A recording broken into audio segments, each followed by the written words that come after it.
and he was 3 years older than me. He was a biochemical engineering PhD, very brilliant man who was also the youth leader. He donated his time for free, just, doing youth group devotionals for the youth group, and he was also a missionary to Haiti. And he brings this man into my life because I was desperate. I asked my mom, "Who can I talk to at church because I'm desperate, someone to call me on the phone for spiritual encouragement because I really Just despise the have that Lord." connection. Yeah, Yeah, I really said I despise the Lord right now. I mean, frankly, with all the suffering, why don't deserve this, just trying right. to understand a true theology of why God allows his children to suffer. And so this man starts calling me, and we kind of, he just gives me so much wisdom on why God allows and he had gone through cancer as a child, okay? So Oh, this whoa. is a man who's no stranger to suffering, and the kicker is he had just been diagnosed with stage 4 terminal intestinal cancer himself, a different cancer from his first cancer. So this guy swoops into my house, starts visiting me once a week, kind of as friends, and I'm telling you, this guy was like on the verge of death, facing cancer and just calm like a cucumber. I mean, he was just loved the Lord so much, didn't really care about, he trusted God's goodness even amidst this intense fire.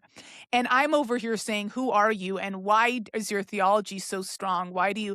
And he started changing the way I think, the way view the Lord. And the long story short is after about 3 months of visits, we just realized that we were kind of crushing on each other, like out of nowhere, like going through this mutual grief. And, you call it a Florence Nightingale complex, whatever you want to do it. The Lord was basically giving us joy amidst our mutual grief. And we prayed about, well, do we date? Like, what is this? Like, Matt might Yep. die. And long story short, the Lord made clear to us. Now, there were bumps. It was hard to trust the Lord's will on this, but it was clear that God wanted us to move forward. And so we dated even amidst Matt's cancer. He would visit me. I was still more bedridden at that point. I was still Oh, bedridden about 80% of the day. He's sitting next to me on the chair with his chemo pump, holding my hand while I'm laying on a bed. And we just continued falling in love. And the Lord gave us a wedding with our church community. I was able miraculously to get into a car. Car rides still cause me extreme uh-huh. pain. I can only do one car ride a month. It's, 8 years in. But the point is, I walked down that aisle, and long story short, Matt entered glory a year after our wedding. And so you can imagine, and I will say that our year being married was just miraculous. I mean, even being able to be married as a I mean, I was like the bedridden bride. It was such a unique story.